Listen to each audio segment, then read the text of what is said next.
গতকাল আমরা বেরিয়ে পড়েছিলাম কলকাতার সবচেয়ে জনপ্রিয় ডেস্টিনেশনে নিউ মার্কেটে। অনেকদিন ধরেই প্ল্যান ছিল, অবশেষে সময়টা পেয়ে গেলাম।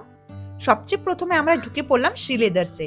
আমার মেয়ের জন্য কিছু সুন্দর সুন্দর জুতো কেনার উদ্দেশ্যে দোকানে ঢুকতেই এত রকমের কালেকশন দেখে আমরা একটু হতবাক হয়ে গিয়েছিলাম প্রথমেই। তো এখানে সব রকম টাইপেরই জুতো পাওয়া যায়। প্রথমে আমার মেয়ের জন্য কয়েকটা ডিজাইন পছন্দ করলাম।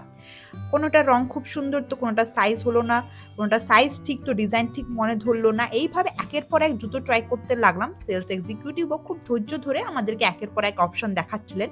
অবশেষে আমার জন্য একটা আর আমার মেয়ের জন্য একটা পছন্দ হলো, দিয়ে কিনে বেরিয়ে এলাম।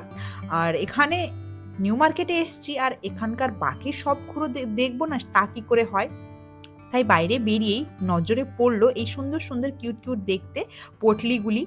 তারপরে বেশ কয়েকটা ব্যাঙ্গলস দেখছিলাম, বেশ সুন্দর সুন্দর কালেকশন। তারপরে ওখান থেকে ঘুরে ঘুরে আমরা চলে এলাম হালদিরামসে পেট পুজো করতে, কারণ ঘুরতে ঘুরতে না খিদে তো পেয়েই গেছিল প্রচন্ড। এখান থেকে একটি খাস্তা কচুরি আর এক প্লেট মশলা ধোসা অর্ডার করেছিলাম। তো খাস্তা কচুরিটা এইভাবে একটি সসের সাথে সার্ভ করা হয়েছিল। এইটি না, এই সসটি ঠিক ওই মিষ্টি দোকানের সিঙ্গাড়ার সাথে যে চাটনিটা দেওয়া হয় ঠিক সেরকমই ছিল, কিন্তু কচুরিটা খেতে দারুণ ছিল।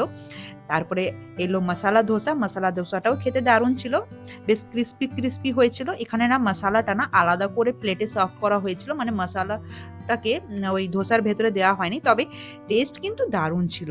চাটনি বলো বা সাম্বার বলো বা মশলাটা বলো, খুব দারুণ হয়েছিল টেস্ট খেতে ওভারঅল।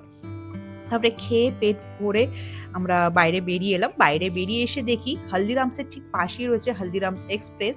তো ওখান থেকে এক কাপ চা অর্ডার করলাম, কারণ ওখানে না চাটা বেশ সুন্দরভাবে ওনারা তৈরি করছিলেন দেখলাম। তবে দাম দেখে প্রথমে একটু ভাবছিলাম যে 50 টাকায় আবার কি চা দেবে জানি না, তবে যখন দিলেন উনি সার্ভ করে তখন বুঝলাম কেন এটার দাম 50 টাকা। মানে এটা খেতে যেমন দারুণ ছিল তেমন সাইজটাও, তোমরা ভাঁড়ের সাইজটাও দেখো, বিশাল বড় একটা ভাঁড়ে করে দেওয়া হয়েছিল। তো যাই হোক, চা খেয়ে একটু ফ্রেশ ট্রেশ হয়ে তারপরে আমরা বাড়ির পথে রওনা দিলাম। তো বাড়ি যাওয়ার পথে দেখলাম এখানে বেশ সুন্দর সুন্দর কিউট কিউট দেখতে প্রচুর টেডির কালেকশন এসছে।